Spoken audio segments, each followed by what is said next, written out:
Good morning students. आज अपन बात करेंगे आपके डिप्लोमा में फर्स्ट ईयर में सेकंड सेमेस्टर, जो अब सेमेस्टर सिस्टम हो गया है, तो अपन सेकंड सेमेस्टर का जो फिजिक्स का कोर्स है उसको आज से अपन डिस्कस करेंगे। तो सेकंड सेमेस्टर के कोर्स में जैसे आपके दिया गया है कोर्स, इसमें वेव मोशन है। वेव मोशन में जो ट्रांसवर्स वेव हैं या फिर लॉन्गिट्यूडनल वेव हैं वो हैं और उसके एग्जाम्पल हैं, और वेव वेलोसिटी है, फ्रीक्वेंसी है, वेव लेंथ है और उनकी रिलेशनशिप है, इनसे रिलेटेड कुछ चीज़ें हैं। और अध्यारोपण का सिद्धांत है, principle of superposition of wave है, stationary wave and resonant tube है, सिंपल हार्मोनिक मोशन है। तो ये सिंपल हार्मोनिक प्रोग्रेसिव वेव और एनर्जी ट्रांसफ़र है। तो ये ऐसे करके 5-7 टॉपिक है, इसमें अपन बारी बारी से इनका डिस्कस करेंगे। तो आज अपन सबसे पहले बात कर रहे हैं वेव मोशन की। तो सबसे पहले तो आप देखिए कि वेव मोशन या तरंग गति है क्या। तो अगर आप वेव मोशन की बात करते हैं, वेव की बात करते हैं, तो वेव का मतलब ऐसा कुछ है कि जो कुछ एक मतलब सीधा नहीं है, सीधी रेखा में नहीं है, एक प्रकार से कुछ डिस्टर्ब है, कुछ डिस्टर्बेंस तरीके से है। तो आप इसको ऐसे देख सकते हैं कि सपोज कि ये एक रस्सी है, ये एक रस्सी है, उस रस्सी को दोनों तरफ से बांधा हुआ है, या फिर एक तरफ से बांधा हुआ है, एक तरफ से बांधा हुआ और एक तरफ से पकड़ के रखा हुआ है। तो अगर दोनों तरफ से बांधा हुआ भी है तो एक रस्सी है या खिंचा हुआ तार है, तो इसको अगर बीच में थोड़ा सा अगर अपन खींच दें, स्ट्रेच कर दें फोर्स लगा के, तो इसमें थोड़ा सा चेंजेस आ जाएगा। वैसे मैथमेटिक्स में इस लैंग्वेज को अपन कैटनरी बोलते हैं, कैटनरी है। तो इसको खींच के छोड़ दें तो यह इस पर एक रिस्टोरिंग फोर्स लगेगा या प्रत्यानयन बल लगेगा, इसको रिस्टोरिंग फोर्स बोलते हैं, जिसको वापस अपनी मूल अवस्था में लाने के लिए मजबूर करेगा एक प्रकार से। तो यह जो तार है या रस्सी है, यह इस प्रकार से मोशन करने लगती है अप एंड डाउन। तो कहने का मतलब है कि यह अपनी मूल जगह से हिल गई है, इसकी जो मूल स्थिति थी उस मूल स्थिति में इसमें परिवर्तन हो गया है। अब इसमें परिवर्तन क्यों हुआ है? क्योंकि उसको ऊर्जा दी गई है, तो इसमें ऊर्जा का संचरण हुआ है। ऊर्जा के साथ साथ में इसमें संवेग का भी संचरण हुआ है। या फिर एक हाथ से आपने रस्सी को पकड़ के रखा हुआ है और ये एकदम सीधी दिशा में रस्सी है, और फिर थोड़ा सा इसको मूवमेंट करेंगे तो ये रस्सी इस प्रकार से हिलना चालू हो जाएगी, और इसमें डिस्टर्बेंस बोलते हैं उसको, डिस्टर्बेंस क्रिएट हो जाएगा। तो डिस्टर्बेंस है, यही एक प्रकार का तरंग है, और इस डिस्टर्बेंस का ही जो गति है कि डिस्टर्बेंस है, या ये इसको विक्षोभ बोलते हैं एक प्रकार से। तो ये विक्षोभ है ना, समय के साथ में आगे की तरफ बढ़ता है। सपोज करो कि ये विक्षोभ पहले यहाँ पर था, फिर इसने अपने एनर्जी ट्रांसफर समय के साथ में आगे बढ़ा। इस प्रकार से जो जो समय आगे बढ़ता है विक्षोभ की गति आगे बढ़ती है। तो विक्षोभ है वह विद रिस्पेक्ट टू टाइम उसकी मोशन होती है किसी भी बिंदु के रिस्पेक्ट में, तो वह उसकी तरंग गति के रूप में लेते हैं अपन। तो इसको परफेक्ट तरीके से अपन डेफिनेशन दे सकते हैं कि what is a wave motion. तो इसको आप लिख सकते हैं प्रोपेगेशन ऑफ डिस्टर्बेंस। सबसे इंपॉर्टेंट चीज़ है प्रोपेगेशन ऑफ डिस्टर्बेंस, मतलब विक्षोभ का संचरण या जो भी डिस्टर्बेंस है उसका संचरण। That is deviation from A state of rest equilibrium. तो जो विक्षोभ है या डिस्टर्बेंस है उसका संचरण कहाँ से है कि वह डेविएट होता है अपनी जो स्थिर अवस्था है या रेस्ट की अवस्था है उससे, जो साम्य अवस्था है उससे, साम्य अवस्था के से वह डेविएशन है, एक प्रकार से प्रोपेगेशन ऑफ डिस्टर्बेंस बोलते हैं, विक्षोभ का संचरण है। From plane to plane in a regular and organised way. तो एक समतल है, एक तल है, एक दिया गया निकाय है, उस निकाय में किसी निकाय में अगर मूल अवस्था से या रेस्ट की अवस्था से किसी भी विक्षोभ का संचरण है, वह उसकी तरंग गति है, या वह उसको अपन तरंग गति के रूप में भी बोलते हैं।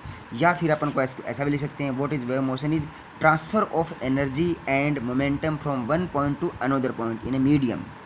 किसी भी निकाय में ऊर्जा और संवेग का एक बिंदु से दूसरे बिंदु में स्थानांतरण होना ही तरंग गति है। साथ में साथ क्या, without actual transport of matter between two point, बिना किसी पदार्थ के संचरण के किसी दो बिंदुओं के बीच में। अर्थात किसी माध्यम में तरंग गति का होना इस प्रकार है कि उस माध्यम के पदार्थ का स्थानांतरण ना हो, तथा ऊर्जा और जो संवेग है उसका स्थानांतरण, उसका ट्रांसफ़र एक बिंदु से दूसरे बिंदु में तक हो जाए, वह एक प्रकार से वेव मोशन है या फिर तरंग गति है। तरंग गति में ही आगे पॉइंट आता है, इसको बोलते हैं अपन ऑसिलेटरी मोशन या दोलनी गति। तो दोलनी गति या ऑसिलेटरी मोशन है, उसको आप यूँ समझ सकते हैं कि अभी मैंने रस्सी का और वो एग्जांपल दिया था आपको, एक हाथ से रस्सी पकड़ रखी है या फिर स्ट्रेस्ड एक खिंचा हुआ तार या खिंची हुई रस्सी है, जब उसको विक्षोभ उत्पन्न करते हैं, उसमें डिस्टर्बेंस क्रिएट करते हैं, तो वह एक स्पेशल बिंदु के सापेक्ष, जैसे यह है स्ट्रेस तारा खिंचा हुआ है, तो जैसे अपन इसमें विक्षोभ उत्पन्न करते हैं तो इसमें इस प्रकार से गति होती है। तो यह अपनी मूल जो अवस्था है इस अवस्था के इर्द गिर्द गति करती है। तो इस प्रकार से एक नियत समय के बाद में यह गति रिपीट होती है। या फिर घड़ी की सुई ले लीजिए, जैसे कि घड़ी की सुई है, तो घड़ी की सुई है तो घड़ी की सुई सेकंड की सुई लीजिए, मिनट की सुई लीजिए या घंटे वाली सुई लीजिए। तो सपोज सेकंड की सुई के बारे में अपन डिस्कस करते हैं। तो सेकंड की सुई है वह ठीक 1 मिनट बाद में, 60 सेकंड बाद में उसी बिंदु से वापस गुजरती है। सपोज कीजिए कि वह किसी पॉइंट 5, घड़ी पर कोई पॉइंट 5 है, उससे वह गुजरती है, तो 1 मिनट के बाद में उससे ठीक वापस उसी बिंदु से वापस गुजरेगी, तो वह उसकी दोलनी गति है। तो इसको कोई भी कण एक नियत पथ पर एक नियत समय अंतराल पर अपनी गति दोहराता है। मतलब कोई भी एक सिस्टम है या कण है या बॉडी या निकाय है, वो एक नियत रास्ता है, नियत पथ है, उस पर एक निश्चित समय अंतराल के बाद में, जैसे घड़ी की सुई 1 मिनट के बाद में, सेकंड वाली सुई जो 1 मिनट के बाद में रिपीट होती है, तो कोई भी कण एक नियत पथ पर एक निश्चित समय अंतराल पर अपनी गति को दोहराता है, तो वह उसकी कौन सी गति है? वह उसकी आवर्ती गति है, पीरियोडिक मोशन है, वह आवर्त रूप से हर एक समय के बाद में वह रिपीट होता है। अब आवर्ती गति से थोड़ा सा आगे बढ़ते हैं कि वही जो कण है वह निश्चित समय अंतराल और निश्चित पथ पर तो रिपीट करता है, लेकिन एक निश्चित बिंदु है, एक निश्चित बिंदु के इर्द गिर्द वह अपनी गति को दोहराता है।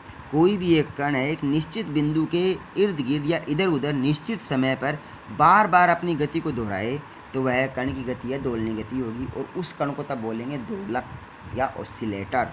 जैसे कि अपन एग्जांपल देते हैं कि एक रस्सी है, उस रस्सी के एक मैंने m द्रव्यमान बांध के रखा हुआ है, और इसको अगर मैं मोशन करता हूँ तो इस प्रकार से मोशन में आएगी। तो यह एक प्रकार की आवर्ती गति है, दोलनी गति है, और साथ में आवर्ती गति में सरल आवर्त गति है। दोलनी गति ऐसे भी हो सकती है, जैसे कि मैं कहूँ कि कोई एक व्हील है, कोई एक पहिया है, उस पहिए के किसी भी एक जगह पर एक बिंदु पर सपोज कीजिए कोई एक निशान है, कोई धब्बा है, कोई एक पॉइंट P है। जब यह पहिया गति करता है तो वह एक निश्चित समय अंतराल के बाद में अपनी गति को इस प्रकार से दोहराएगा। तो उसकी गति कैसी होगी? स्पायरल या सर्पिल आकार की गति हो जाएगी वह दोलनी गति कहलाती है। अब चूंकि जो अपन बातें कर रहे हैं, ये जो बातें तरंगों की जो गति है, तो ये तरंगें होती हैं। इन तरंगों का अपना क्लासिफिकेशन देखेंगे आगे आने वाले समय में भी। तो उसमें इन तरंगों में स्पेशली जो अपने मुख्य जो तरंगें होती हैं उनको बोलते हैं यांत्रिक तरंगें। एक होती है यांत्रिक तरंगें और एक होती हैं अयांत्रिक तरंगें, मैकेनिकल वेव और नॉन मैकेनिकल वेव। तो ये होती क्या है? मैकेनिकल वेव में ही जो मुख्य पार्ट होता है वो होता है तरंगों का लॉन्गिट्यूडनल वेव और ट्रांसवर्स वेव, अर्थात या तो अनुप्रस्थ तरंगें हैं या अनुदैर्घ्य तरंगें हैं। अब जो तरंग की गति अपन ने डिस्कस की है, और तरंग की गति में अपन ने दोलनी गति है या फिर आवर्ती गति है, ये किस प्रकार से होती हैं, तो इनको अपन पॉइंट वाइज इस प्रकार से बता सकते हैं कि तरंग की जो गति है उनको अपन निम्न प्रकार से क्लासिफाइड कर सकते हैं कि तरंगें या तरंगों की गति इस प्रकार से वर्गीकृत होती है कि या तो जो तरंगें होती है माध्यम में संचरण करती हैं उसके आधार पर, कि प्रोपेगेशन इन अ मीडियम, उसके बेस पर कि तरंगें किस प्रकार के माध्यम में गति कर रही हैं या बिना माध्यम में गति कर रही हैं उसके आधार पर, या तरंगों के द्वारा ऊर्जा का संचरण हो रहा है किसी भी एक निकाय में उसके आधार पर, या फिर ऊर्जा का स्थानांतरण हो रहा है, इस आधार पर अपन तरंगों को क्लासिफाइड कर सकते हैं। तो इसी प्रकार से अपन देखते हैं कि किस प्रकार से तरंगें हैं वह कितने प्रकार की होती हैं और उनकी गति किस प्रकार से होती है। आज अपन इसके बारे में थोड़ा बेसिक आइडिया करेंगे, फिर 1 बाय 1 इसको डिस्कस करते हैं। तो अभी देखिए, जो तरंगें हैं उनके संचरण के आधार पर, अर्थात तरंगों का जो प्रोपेगेशन है कि तरंगें किस प्रकार से संचित होती हैं। प्रोपेगेशन का मतलब है तरंगों का चाल चलन, एक प्रकार से यूँ मान सकते हैं, उनकी मोशन, उनकी गति, उनका प्रोपेगेशन, कि तरंगें किस प्रकार से एक माध्यम में आगे बढ़ती हैं। आप इसका एग्जांपल देखिए, एक सिंपल सा एग्जांपल, एक शांत किसी भी लेक में, झील में देखिए पानी एकदम शांत रहता है, उसमें अगर थोड़ा सा भी अपन डिस्टर्बेंस करते हैं, उसमें एक पत्थर फेंका है, तो उसमें जो पत्थर फेंकने के कारण से कुछ डिस्टर्बेंस उत्पन्न हुआ, और वह डिस्टर्बेंस क्या अपन ने ऊर्जा दी है, तो वह ऊर्जा है वह उसका आगे से आगे स्थानांतरण होगा, तो वह एक वेव के रूप में बढ़ती है। और डिस्टर्बेंस है वो समय के सापेक्ष से वेव के रूप में बढ़ती है और उसमें वेव क्रिएट होती है। तो वो पानी है वो एक माध्यम है, उस माध्यम, अब देखते हैं पानी के जो कण हैं वो अपनी जगह पर ही रहते हैं, वो आगे नहीं बढ़ते हैं, बस वो ऊपर और नीचे होते रहते हैं, ऊपर नीचे अप डाउन करते रहते हैं ऊर्जा के आधार पर, उसमें कि अप्स एंड डाउन्स होते हैं, इसमें nodes and anti node point होते हैं, जो विस्पंद और निस्पंद बिंदु होते हैं, उसके ऊपर वो ऊपर नीचे होते रहते हैं और आगे से आगे वो ऊर्जा का ट्रांसफ़र करते रहते हैं। तो इस प्रकार से, या फिर किसी रस्सी के अंदर तरंगें उत्पन्न होती हैं वो देखिए, या प्रकाश के अंदर तरंगें होती हैं लाइट में वो देखिए, या इलेक्ट्रोमैग्नेटिक वेव्स बोलते हैं, इसमें विद्युत चुंबकीय की तरंगें होती हैं वो देखिए। तो ये सब अलग अलग होती हैं और ये संचरित होती हैं एक माध्यम से दूसरे माध्यम में या बिना माध्यम में या फिर निर्वात में। तो उसके आधार पर इन तरंगों को अपन वर्गीकृत कर सकते हैं, क्लासिफाइड कर सकते हैं। तो based on propagation of wave in A given system, the wave motion can be classified in 2 types. तो जो तरंगों की गति है वो 2 प्रकार की तरंग गति को अपन डिसाइड कर सकते हैं, 2 प्रकार की तरंगें बता सकते हैं। सबसे पहली है यांत्रिक तरंगें या मैकेनिकल वेव, और दूसरी है नॉन मैकेनिकल या अयांत्रिक तरंगें। तो मैकेनिकल तरंगें कौन सी होती हैं और अयांत्रिक या नॉन मैकेनिकल तरंगें कौन सी होती हैं, ये इंपॉर्टेंट है। तो मैकेनिकल तरंगें या यांत्रिक तरंगें वो होती हैं जिसमें तरंगों को गति करने के लिए माध्यम की आवश्यकता पड़ती है। अब देखिए, अब सोचिए कि क्या ऐसी कोई तरंगें हैं जिनको गति करने के लिए माध्यम की आवश्यकता ना पड़ती हो? तो जिनमें माध्यम की आवश्यकता ना पड़ती हो वो यांत्रिक तरंगें नहीं होंगी, वो अयांत्रिक या नॉन मैकेनिकल वेव होंगी। तो यांत्रिक तरंगें वो होती हैं जिनको गति करने के लिए या प्रोपगेशन के लिए, संचरण के लिए माध्यम की आवश्यकता पड़े। दूसरी अयांत्रिक तरंगें या नॉन मैकेनिकल तरंग वेव वो होती हैं जिनको प्रोपगेशन, संचरण के लिए माध्यम की आवश्यकता नहीं पड़ती। और इसका सबसे बेस्ट एग्जाम्पल है रेडिएशन, विकिरण। विकिरण भी तरंगों के रूप में गति करते हैं, माध्यम के रूप में गति, माध्यम की आवश्यकता नहीं पड़ती है। इसका अपन पिछले जो लेक्चर हैं, जो पिछले साल अपन ने डिस्कस किया था, तो वो यूट्यूब पर चैनल पर अपलोड है ना, आप उसके बारे में देख सकते हैं। तो उसमें रेडिएशन है या इलेक्ट्रोमैग्नेटिक वेव है, इनको माध्यम की आवश्यकता नहीं पड़ती है। अब देखिए, मैकेनिकल जो तरंगें हैं उनको अपन 2 भागों में और डिसाइड कर सकते हैं, उनके जो तरीका है संचरण का उसके आधार पर। सबसे पहले माध्यम में जो कंपन होते हैं, वाइब्रेशन होते हैं, उसके आधार पर जो मैकेनिकल वेव है वो जो कण है वाइब्रेट करता है, कंपन करता है, उसके आधार पर उसको मैकेनिकल तरंगें अपन बता सकते हैं। और ऊर्जा के ट्रांसफ़र या एनर्जी ट्रांसफ़र या ऊर्जा स्थानांतरण के आधार पर भी अपन मैकेनिकल तरंगों को बता सकते हैं। अभी यहाँ पर अपन ने नॉन मैकेनिकल जो वेव हैं, जो अयांत्रिक तरंगें हैं, उनको अपन ने छोड़ दिया है, वो केवल रेडिएशन, इलेक्ट्रोमैग्नेटिक वेव है, इनको आगे अपन डिस्कस करेंगे। अभी अपन बात करें केवल और केवल मैकेनिकल वेव्स की या फिर यांत्रिक तरंगों की। तो यांत्रिक तरंगें हैं वो कणों के कंपन के आधार पर डिस्क्राइब की जा सकती हैं और कण के ऊर्जा स्थानांतरण के आधार पर डिस्क्राइब की जा सकती हैं। तो कणों के कंपन के आधार पर कैसे, आप यूँ देखिए, एक बहुत सारी बॉल्स हैं ऐसे, या फिर कण है एक सिस्टम में। तो अगर मैं इसे थोड़ा सा डिस्टर्ब करता हूँ, इसे एनर्जी देता हूँ, तो यह अपनी जगह से हिलता है। अपनी जगह से हिलता मतलब अपनी जो पोजीशन है, इसकी जो साम्यावस्था की स्थिति है, उससे यह डिस्प्लेस हो जाता है, या फिर इस प्रकार में इसमें वाइब्रेशन क्रिएट होता है। तो इसमें वाइब्रेशन क्रिएट होता है, तो ये अपनी एनर्जी है, ये इसके कॉन्टैक्ट में आने वाले कण को देता है, तो इसको देगा, तो यह अपनी मूलस्थ में जाएगा, फिर यह उसी प्रकार से वाइब्रेट करना चालू करेगा।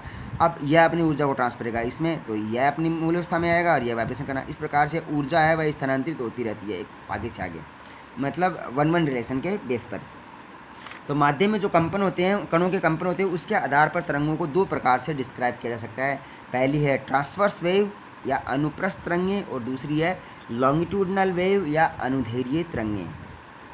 और ऊर्जा स्थानांतरण के आधार पर भी तरंगों को 2 प्रकार से बांटा जा सकता है। जो मैकेनिकल तरंगें उनको, एक है स्टैंडिंग वेव और दूसरी है progressive wave. Standing wave stationary wave या फिर दूसरी है प्रोग्रेसिव वेव। तो एक तो है प्रगामी तरंगें, एक है अप्रगामी तरंगें। इस प्रकार से देखिए, तो सबसे पहले देखते हैं माध्यम के कणों के कंपन के आधार पर तरंगों का वर्गीकरण।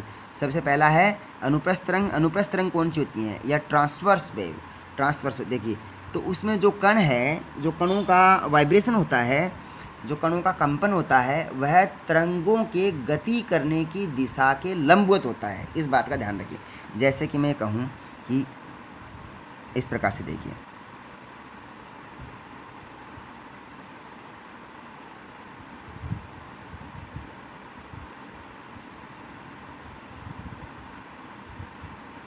ये देखिए आप कि ये कणों का कंपन है, ये कणों का कंपन है, और यह जो तरंग है वो गति करे। तो एक दूसरे के लंबवत है ना, एक तो ऐसे है और एक ऐसी है, तो इसकी दिशा है इस प्रकार से और इसकी दिशा इसके लंबवत।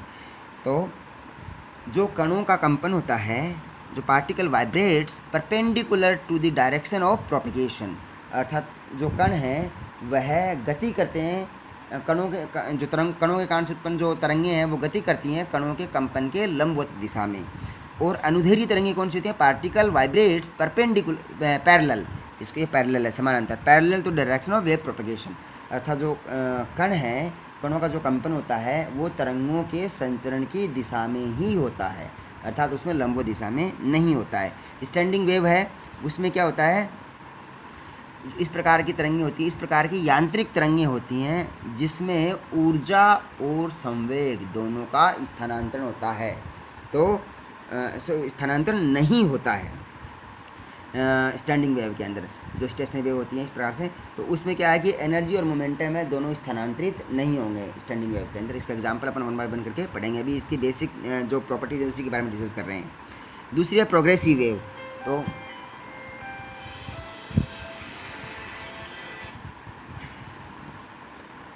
दूसरी है इसमें प्रोग्रेसिव वेव। प्रोग्रेसिव वेव है वो है कि ऐसी तरंगें जिसमें ऊर्जा और संवेग दोनों का स्थानांतरण होता हो, इस प्रकार के तरंगों को अपन ये बोलते हैं प्रोग्रेसिव वेव बोलते हैं। ओके, तो मैकेनिकल जो तरंगें हैं, जो यांत्रिक तरंगें हैं, उनको कणों के कंपन के आधार पर 2 भागों में बांटा जा सकता है और ऊर्जा के स्थानांतरण के आधार पर 2 भागों में बांटा जा सकता है। कणों के कंपन के आधार पर 2 भागों में कैसे बांटते हैं? अनुप्रस्थ तरंगें और अनुदैर्घ्य तरंगें। अनुप्रस्थ तरंगें होती हैं वो होती हैं जिसमें कण है वो संचरण की दिशा के लंबवत कंपन करते हैं, और जो अनुदैर्घ्य है उसमें अनुदैर्घ्य मतलब उसी दिशा में, तो जिसमें कण है वो तरंगों के कंपन की दिशा में या उसी के समानांतर कंपन करते हैं।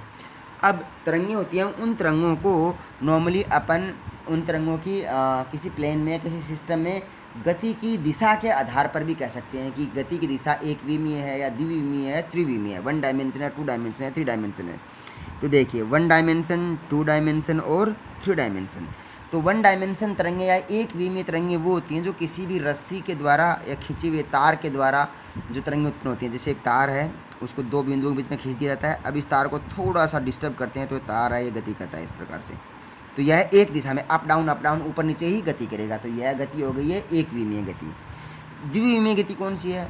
पानी से, एक शांत पानी की झील है, उसके अंदर पत्थर फेंकिए तो उसके कारण से डिस्टर्बेंस उत्पन्न होगा, तो वह डिस्टर्बेंस उत्पन्न होगा इस प्रकार से, तो वह एक प्लेन में होगा, तो यह द्विविमीय हो जाएगी इसकी। क्योंकि इसको स्टडी करने के लिए अपन को केवल एक विमीय, एक पैरामीटर की ज़रूरत पड़ेगी, इसके लिए अपन को एक्स और वाई 2 पैरामीटर की ज़रूरत पड़ेगी। और त्रिविमीय या 3 डायमेंशन वो है जिसको स्टडी करने के लिए 3 पैरामीटर की आवश्यकता पड़ती है। तीनों दिशा में इसके एक्स वाई जेड डायरेक्शन में इसकी प्रोपेगेशन होती है। और ऐसी कौन सी तरंगें होती हैं? लाइट, प्रकाश तरंगें, या फिर साउंड वेव जो अपन बोल रहे हैं, वो सब दिशाओं में बराबर फैल रही हैं माध्यम के अनुसार, तो वो त्रिविमीय या 3 डायमेंशन वेव होती हैं। तो आज अपन वेव मोशन के अंदर अपन बेसिक जो वेव्स होती हैं वो क्या होती हैं, किस प्रकार से होती हैं, उनके बारे में डिस्कस किया। अब आगे इसके बारे में अपन थोड़ा सा मैथमेटिक्स करेंगे। Okay, thank you.